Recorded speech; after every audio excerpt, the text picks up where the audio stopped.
Hello friends, this is Wendy and I'm a paper crafter, a junk journaler, a scrapbooker, a mess maker, and today, you're gonna say, Wendy, you finished this, and I'm gonna say, I know, I want to make another one.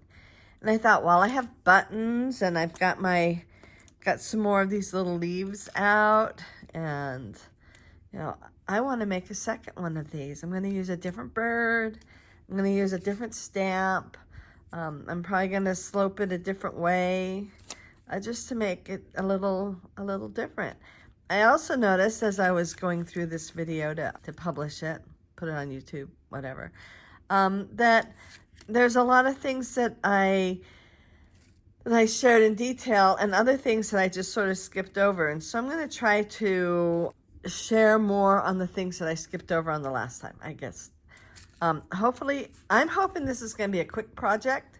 I already know, I'm going to make my own rosette again out of my border punches. I think I might use the one with the little holes in it. And I know that I need to make that first, and I need to set it aside to dry. So though it may take me more than one day to make this, I'm hoping I can just, breeze through this whole video in about 30 minutes. So this is the watercolor paper that I used. I don't remember where I got it. It was either on Amazon or at Walmart. So I don't know whether this is like the highest quality or a low quality watercolor paper. I just know it works for what I need it to do because I'm not making watercolor art. So I'm gonna punch with this Fiskars punch. It is dusty. Shows you how much I have not used these over the years. Okay.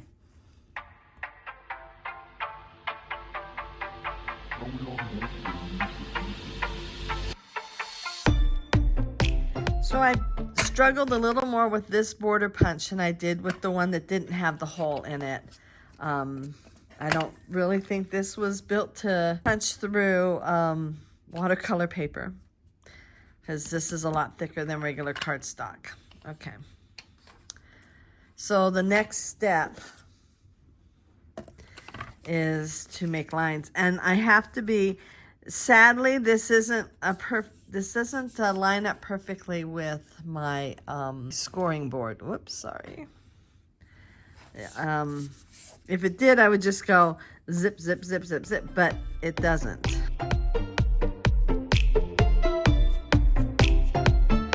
So just to show you a little slower, this is working fine. The hole is a little bit problematic. So I don't know that I would do the one with the bigger hole like I showed you. I don't know, it might rip.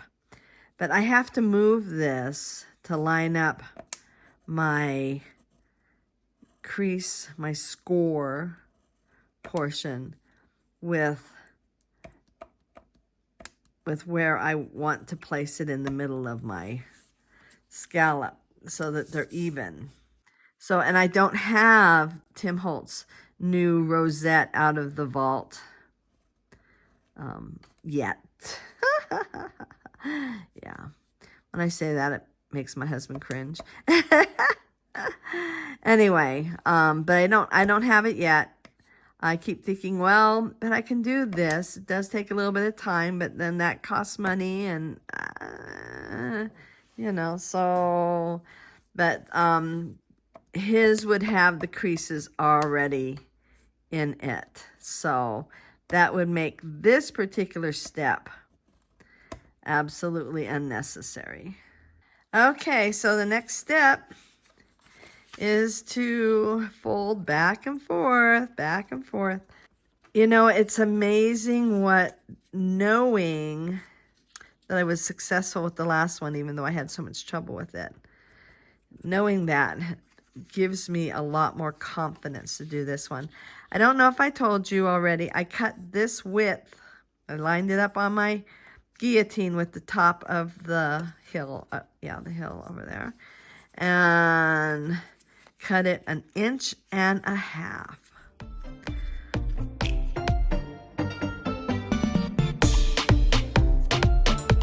I also want to point out, well, first of all, I just want to get the folds in. I'll gather it all up afterwards. But even with the Rosette die, this is in your future. This is just part of making a rosette. Okay, so then I went through and I gathered them together real tight to make these nice defined hills and valleys. And I've got my binder clip at the ready. And I feel confident that this is a good size, that it'll work. So now I'm just going to match them up. So just a little bit more off.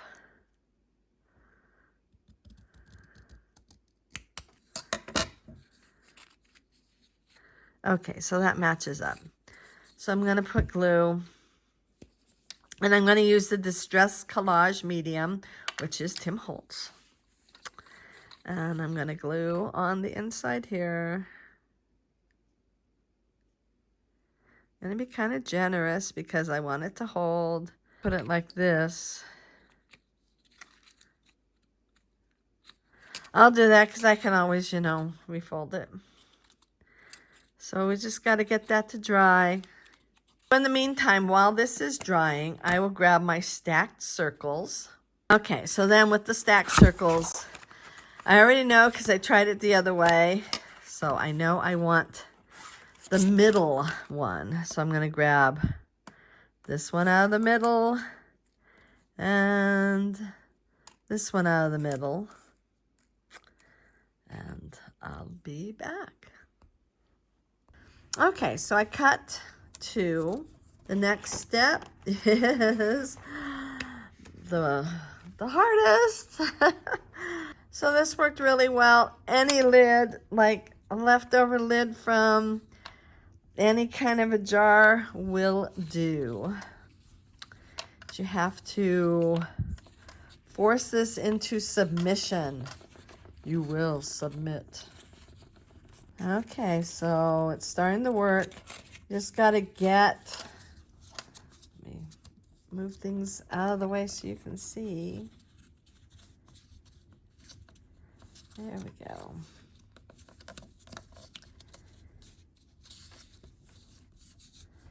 So you just sort of wrangle it in. So what worked for me last time was this glue. I'm going to get it in the hills and in the valleys. So.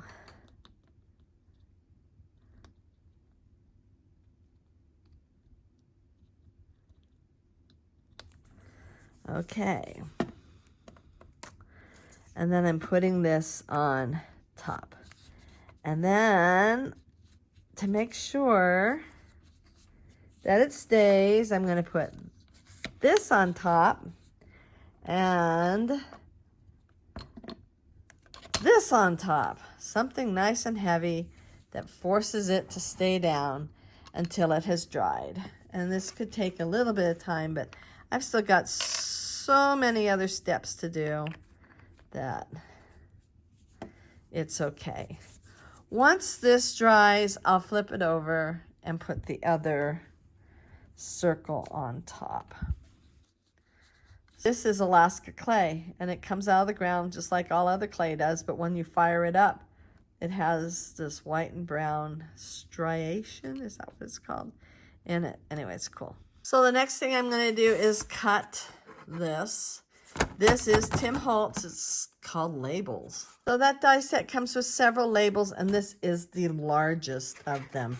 You could also buy one of his labels, buy one of the mixed media labels that he puts out,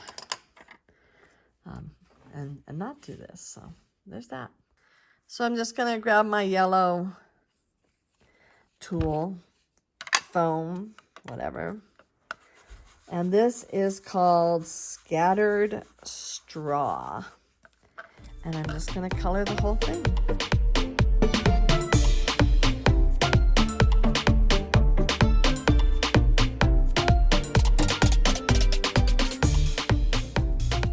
Okay, so I've decided I want to use this here.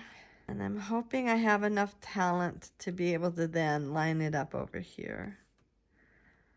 This is Tim Holtz, but it was like a limited edition that he did with either Joann's or Michael's.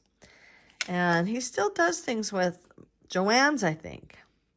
I prefer the red rubber stamps. I'm using oxide, ground espresso oxide. I want it to be straight. Okay, there it goes. It's down.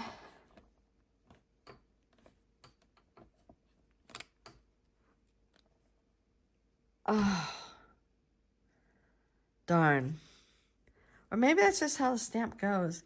If I had done it on my stamping platform, I could do it a second time, but I didn't, so I am now stuck with what it looks like. There's going to be a rosette on there. There's going to be a bird on there. There's going to be flowers on there. It's going to be fine. So let's see if I can line this up.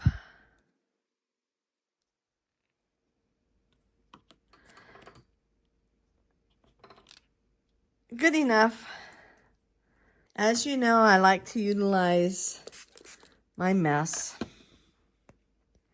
So I'm going to stamp what is left on this stamp right there. I did spritz it first. If you didn't see that, I did. And there we go. And we got some oxidation in there and everything. And I'm just going to spritz this as I did the other tag. And I love the little bit of movement and everything that goes on with that. So I'm going to set this aside. I've decided I want to do this bird, and I want to try to figure out exactly where I used that particular stamp. Okay, I want to try this 2 different ways. I've already dribbled my paint on here. Make sure it coats real well. This again is the antique linen, and it's the distress paint. And I really just kind of want to go over this area here. Kind of put a little bit too much paint on there. I did make 2 of these. I had to try this way first and see what happens. Probably too much paint. I'm going to do the same design because I was thinking I would really like it. I'm going to quickly cut one more. Okay, I'm going to try one more. Let's see which one, after I spray it with the spray stain, which one I like the best. This time I'm going to turn it this way. Let me move these guys out of the way. Okay, so while I'm waiting for my rosette to dry and while I'm waiting for my birds to dry, I ended up with 4.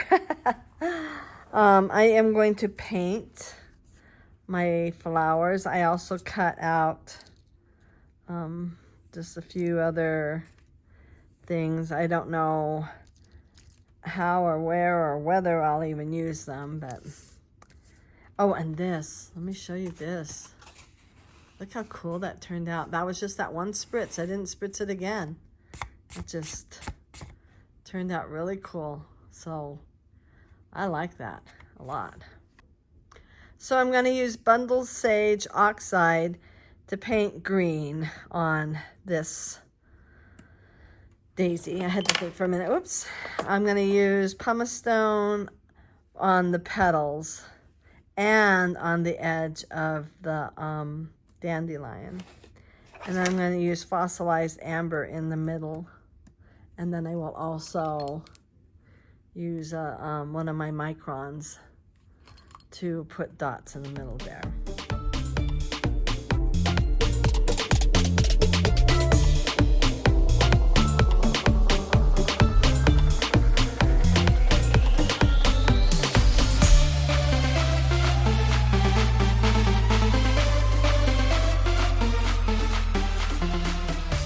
Okay, so this is holding, but it's not dry. So, and the birds are not quite dry yet, and these are dry. These are looking fabulous.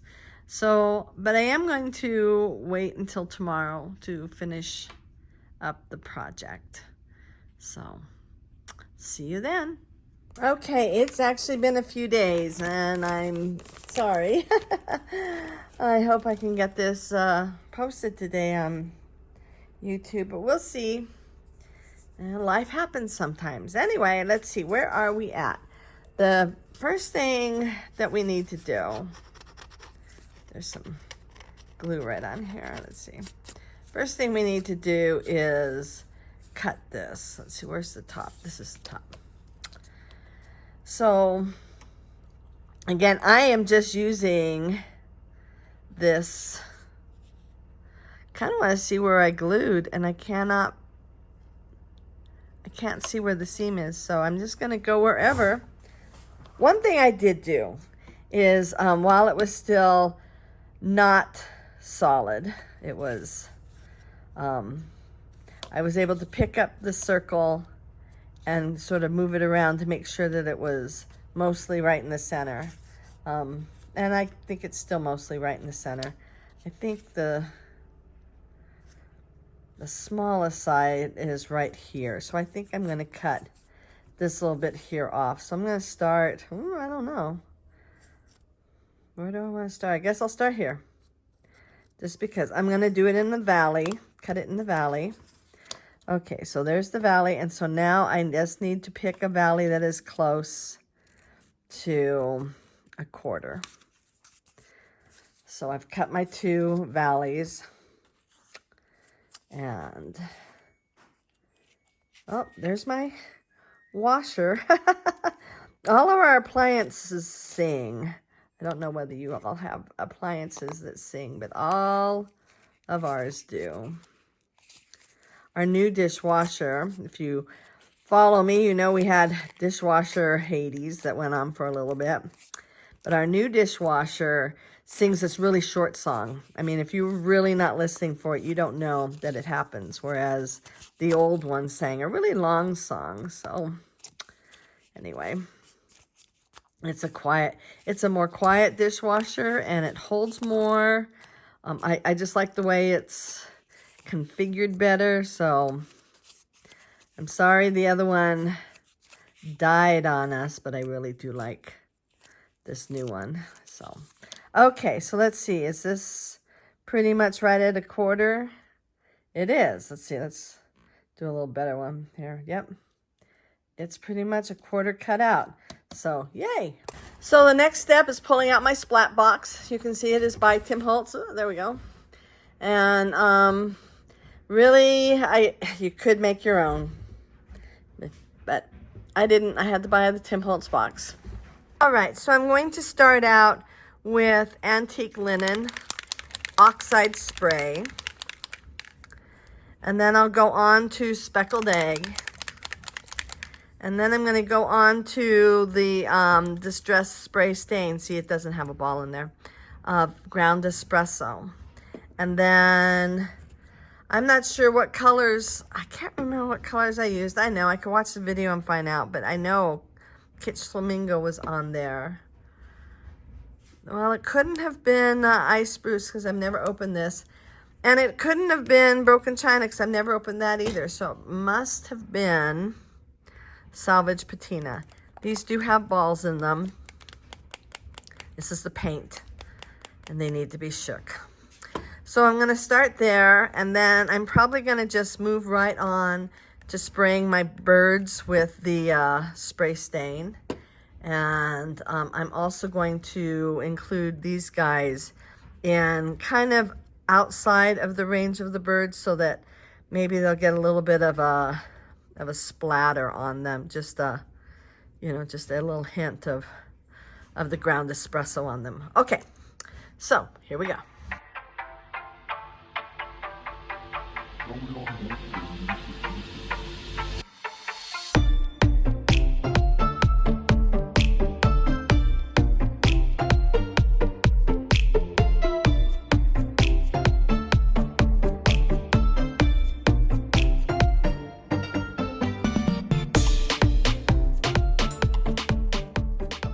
so this was the very first one that I stamped and that had too much paint on it.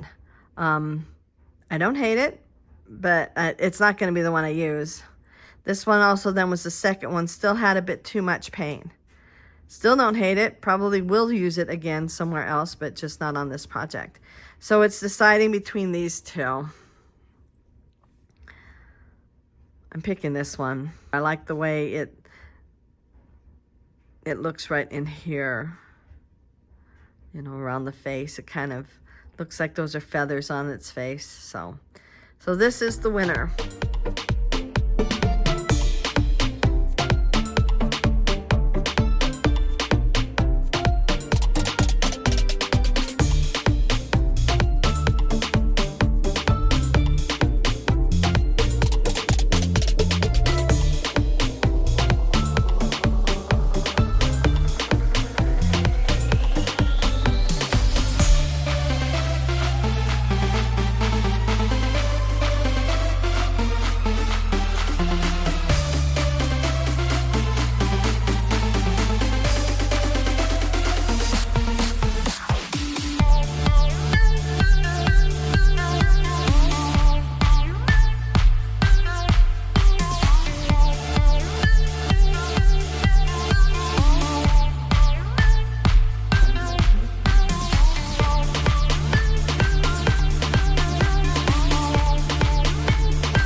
Okay, so right now I am trying to decide what buttons to use. There's a button way down here that's pink. So I'm going to start transferring the buttons from this one bag that doesn't zip lock anyway to one that does. So I'll be doing this for a bit and then I will stitch. This is not really the right color pink, so it may be a reject. I did pick out a number of buttons that I liked, and so I'm gonna tidy up a little bit and then I'll start stitching.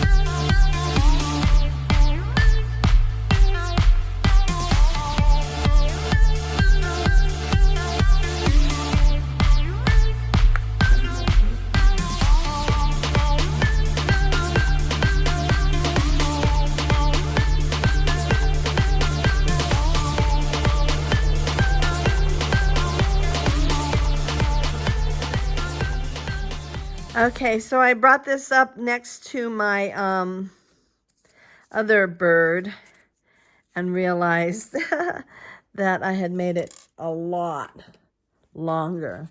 I didn't want it that long on my mantle, so I'm going to, you know,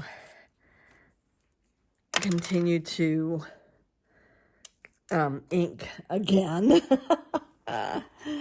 Because, you know, stuff happens, so.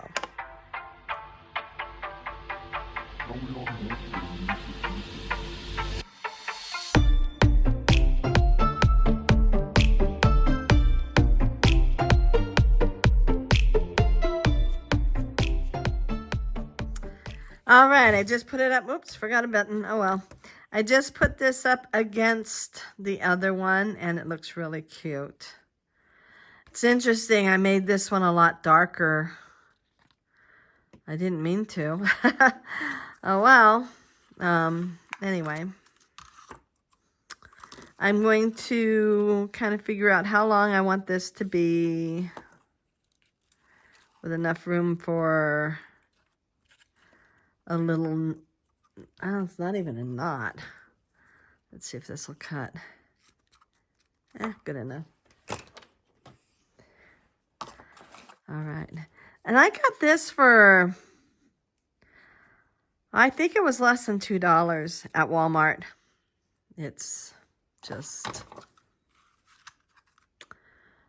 ribbon. That's all it says over and over. But it's like a burlap. Not nearly as thick, but like a refined burlap. How's that? Okay, so I figure out about how long I want it. I'm going to use a Christmas ornament hanger thing. You know, one of those green ones that you get in a big package. And so that's all I do. I just do one loop through. It's not a full knot, but it's not coming out. It's thick enough, and it's not coming out. Okay, so now with this, I'm going to put these two together, and you want to get an idea whichever one is like the shortest, because that's the one you're going to be aiming towards. And then here's the fabric part. You're just going to make a cut. Okay, so we'll do that again. Once again here. You can also do it from the top down. So so this is the shorter one right here. You can go from the top down. If you do it the other way, you're going to get like an arrow. You're going to get what this empty space looks like, right? So there you go. This was leftover paper. I used it also on my very first ornament, so I thought it would look good on this one. And let's see what it looks like on my mantle. Okay, here we go. These two birds, I think they go together. He's got the little button heart right there. You know, I didn't put any leaves on hers. Well, maybe I'm gonna tuck a few in. Okay.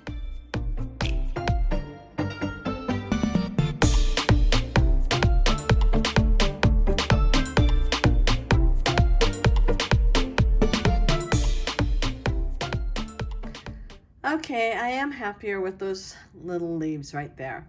So, if you enjoyed this video, please give it a big thumbs up. Hit the notification bell, bing. And subscribe if you haven't already. I'm going to back out so you see that I have the 3 there.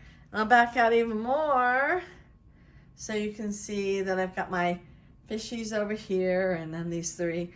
I don't know. I'm just going to keep making them one at a time until I've got it where I want it. But originally I thought this was a she, but now it's a he because this is the she. She's got the heart and he's looking at her and it's all, I hope you could hear that going thump, thump, thump, thump, thump, thump, thump, thump. Just heart and love, right? And I do like the little holes in this eyelet. So yeah, anyway, I hope y'all have a wonderful day, and I'll see you real soon. Bye.